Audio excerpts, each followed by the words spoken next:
మనం తీసుకునే ఆలోచనలు మన క్రియలలో కనబడతాయి.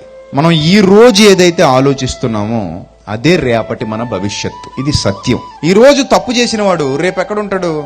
జైల్లో ఉంటాడు. జైల్లో ఉండటానికి గల కారణం ఏంటంటే నిన్న వాడు చేసినటువంటి ఆలోచనలు, వాటి తాలూకా క్రియలు. ఈ రోజు వ్యాపారంలో గొప్ప స్థానానికి ఎదిగిన వాడు ఒకప్పుడు ఆ వ్యాపారంలో ఎదగడం గురించి ఆలోచించిన వాడే కదా. అలా ఆలోచనలు ఉండబట్టే కదా కష్టపడ్డాడు, కష్టపడి వ్యాపారంలో పైకొచ్చాడు. ఈ రోజు ఒక ఉద్యోగంలో స్థిరపడిన వ్యక్తి ఒకప్పుడు ఆ ఉద్యోగం గురించి ఆలోచిస్తూ కష్టపడి చదివిన వాడే కదా. అలా కష్టపడి చదవబట్టే కదా ఈ రోజు ఉద్యోగంలో ఉన్నాడు. ఈ రోజు ధాన్యాన్ని బస్తాల్లోకి పట్టుకుని ఇంటికి తెచ్చుకుంటున్నటువంటి రైతు ఊడ్చినప్పుడు ఆలోచన కలిగిన వాడేగా. ఆ ఆలోచన ఉండబట్టేగా ధాన్యం చేతికొచ్చింది. అంటే నేడు అని మనం ఏదైతే చూస్తున్నామో అది నిన్నతో ముడిపడి ఉంది. రేపు అని ఏదైతే మనం మాట్లాడుకుంటున్నామో అది ఈ రోజుతో ముడిపడి ఉంది. ఈ రోజు మనం చేసే ఆలోచనలే రేపటి మన జీవితానికి పునాదులు.